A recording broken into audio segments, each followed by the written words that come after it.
Chapter 32. The Pass List is Out. With the end of June came the close of the term and the close of Miss Stacy's rule in Avonlea School. Anne and Diana walked home that evening feeling very sober indeed. Red eyes and damp handkerchiefs bore convincing testimony to the fact that Miss Stacy's farewell words must have been quite as touching as Mr. Phillips's had been under similar circumstances 3 years before. Diana looked back at the schoolhouse from the foot of the spruce hill and sighed deeply. "It does seem as if it was the end of everything, doesn't it?" she said dismally. "You oughtn't to feel half as badly as I do," said Anne, hunting vainly for a dry spot on her handkerchief.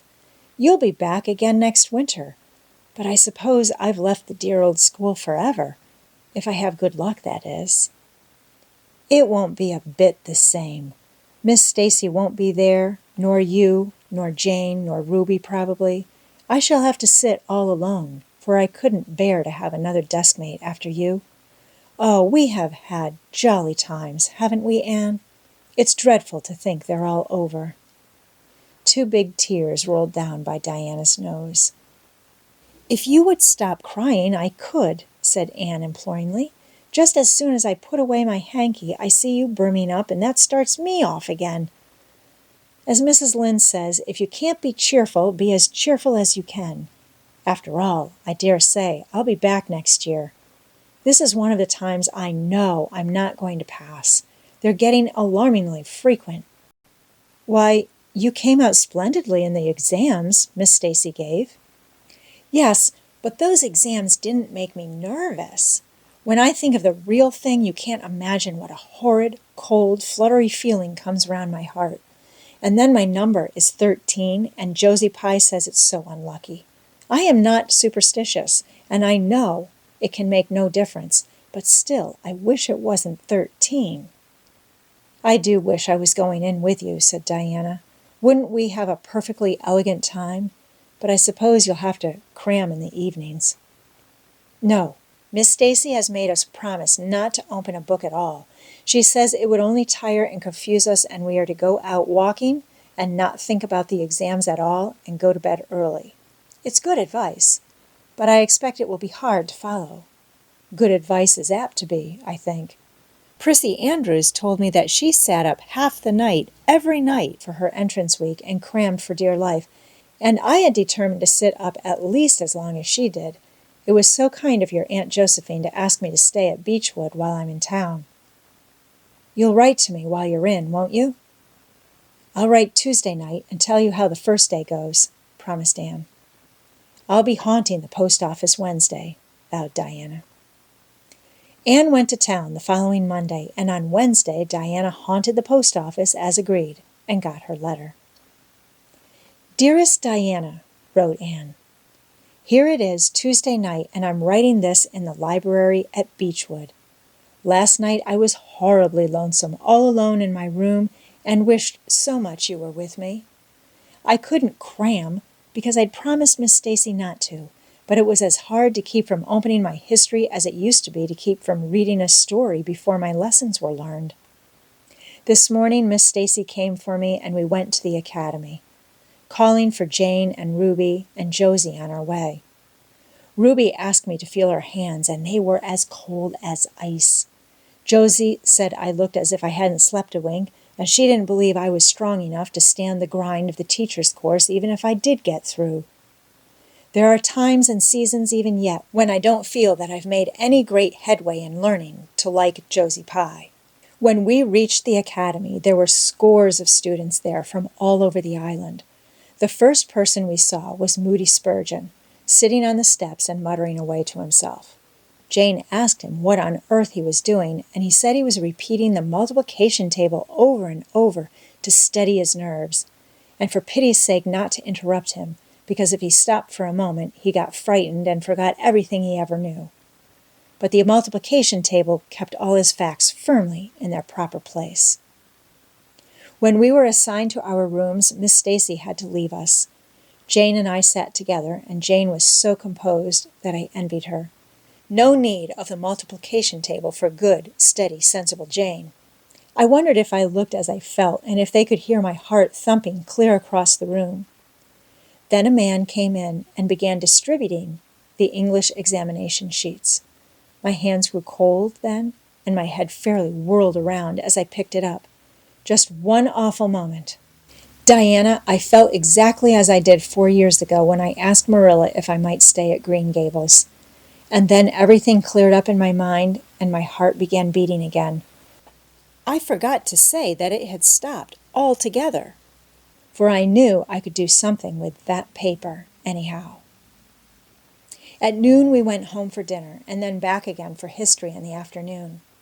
The history was a pretty hard paper, and I got dreadfully mixed up in the dates. Still, I think I did fairly well today. But oh, Diana, tomorrow the geometry exam comes off, and when I think of it, it takes every bit of determination I possess to keep from opening my Euclid. If I thought the multiplication table would help me any, I would recite it from now till tomorrow morning. I went down to see the other girls this evening. On my way, I met Moody Spurgeon wandering distractedly around. He said he knew he had failed in history, and he was born to be a disappointment to his parents, and he was going home on the morning train, and it would be easier to be a carpenter than a minister. Anyhow, I cheered him up and persuaded him to stay to the end, because it would be unfair to Miss Stacy if he didn't. Sometimes I have wished I was born a boy, but when I see Moody Spurgeon, I'm always glad I'm a girl and not his sister. Ruby was in hysterics when I reached their boarding house. She had just discovered a fearful mistake she had made in her English paper. When she recovered, we went uptown and had an ice cream. How we wished you had been with us. Oh, Diana, if only the geometry examination were over. But there, as Mrs. Lynde would say, the sun will go on rising and setting whether I fail in geometry or not. That is true, but not especially comforting. I think I'd rather it didn't go on if I failed. Yours devotedly, Anne. The geometry examination and all the others were over in due time, and Anne arrived home on Friday evening, rather tired, but with an air of chastened triumph about her. Diana was over at Green Gables when she arrived, and they met as if they had been parted for years. You old darling, it's perfectly splendid to see you back again. It seems like an age since you went to town, and oh, Anne, how did you get along? Pretty well. I think in everything but the geometry. I don't know whether I passed in it or not, and I have a creepy-crawly presentiment that I didn't. Oh, how good it is to be back. Green Gables is the dearest, loveliest spot in the world. How did the others do? The girls say they know they didn't pass, but I think they did pretty well. Josie says that geometry was so easy a child of 10 could do it. Moody Spurgeon still thinks he failed in history, and Charlie says he failed in algebra. But we don't really know anything about it and won't until the pass list is out. That won't be for a fortnight. Fancy living a fortnight in such suspense. I wish I could go to sleep and never wake up until it is over. Diana knew it would be useless to ask how Gilbert Blythe had fared, so she merely said, "Oh, you'll pass all right, don't worry." "I'd rather not pass at all than not come out pretty well up on the list," flashed Anne, by which she meant, and Diana knew she meant, that success would be incomplete and bitter if she did not come out ahead of Gilbert Blythe. With this end in view, Anne had strained every nerve during the examinations. So had Gilbert. They had met and passed each other on the street a dozen times without any sign of recognition, and every time Anne had held her head a little higher and wished a little more earnestly that she had made friends with Gilbert when he asked her, and vowed a little more determinedly to surpass him in the examination. She knew that all Avonlea Jr. was wondering which would come out first. She even knew that Jimmy Glover and Ned Wright had a bet on the question, and that Josie Pye had said there was no doubt in the world that Gilbert would be first, and she felt that her humiliation would be unbearable if she failed. But she had another and nobler motive for wishing to do well. She wanted to pass high for the sake of Mathew and Marilla, especially Mathew.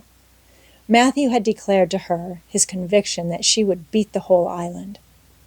That, Anne felt, was something it would be foolish to hope for even in the wildest dreams.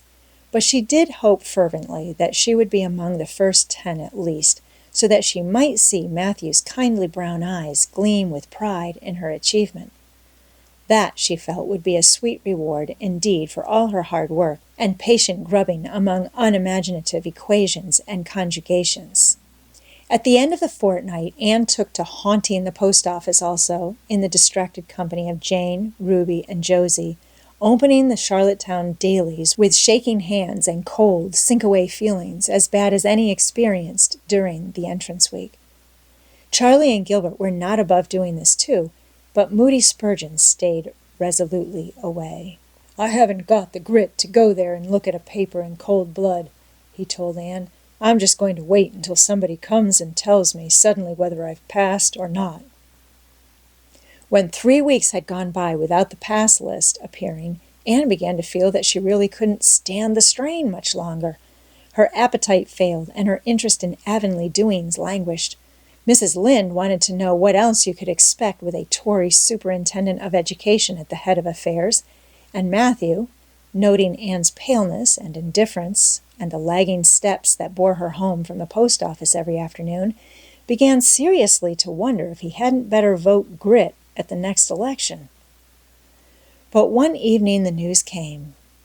Anne was sitting at her open window for the time, forgetful of the woes of examinations and the cares of the world, as she drank in the beauty of the summer dusk, sweet-scented with flower breaths from the garden below, and sibilant and rustling from the stir of poplars.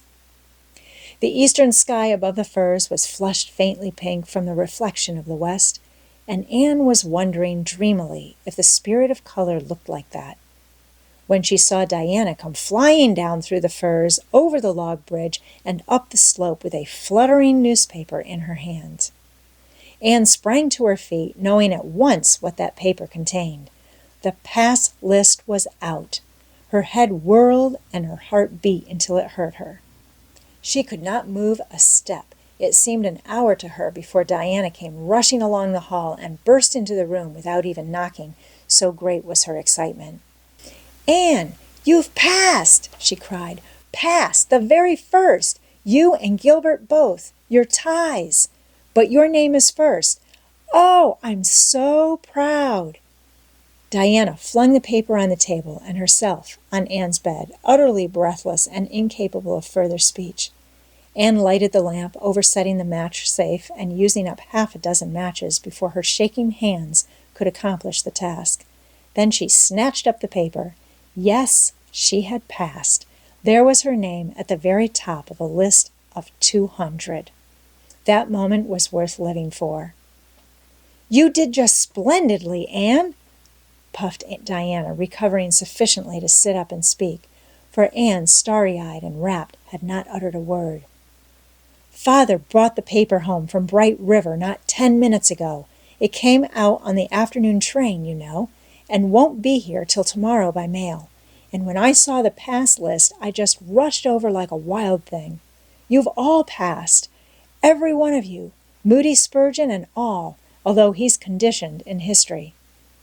Jane and Ruby did pretty well. They're halfway up, and so did Charlie. Josie just scraped through with 3 marks to spare, but you'll see she'll put on as many airs as if she'd led. Won't Miss Stacy be delighted? Oh, Anne, what does it feel like to see your name at the head of a pass list like that? If it were me, I know I'd go crazy with joy. I am pretty near crazy as it is, but you're as calm and cool as a spring evening." "I'm just dazzled inside," said Anne. "I want to say 100 things, and I can't find words to say them in. I never dreamed of this. Yes, I did too, just once. I let myself think once, what if I should come out first? Quakingly, you know, for it seemed so vain and presumptuous to think I could lead the island. Excuse me a minute, Diana. I must run right out to the field to tell Mathew. Then we'll go up the road and tell the good news to the others." They hurried to the hayfield below the barn, where Mathew was coiling hay, and as luck would have it, Mrs. Lynde was talking to Marilla at the lane fence. "Oh, Matthew!" exclaimed Anne. "I've passed, and I'm first, or one of the first. I'm not vain, but I'm thankful."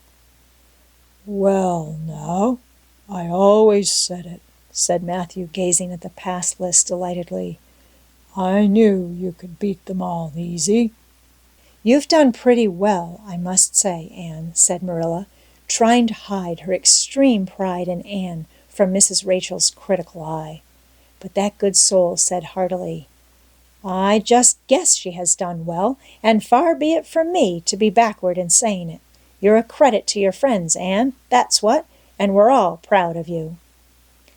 That night Anne, who had wound up the delightful evening with a serious little talk with Mrs. Allan at the manse, knelt sweetly by her open window in a great sheen of moonshine and murmured a prayer of gratitude and aspiration that came straight from her heart. There was in it thankfulness for the past and reverent petition for the future, and when she slept on her white pillow her dreams were as fair and bright and beautiful as maidenhood might desire.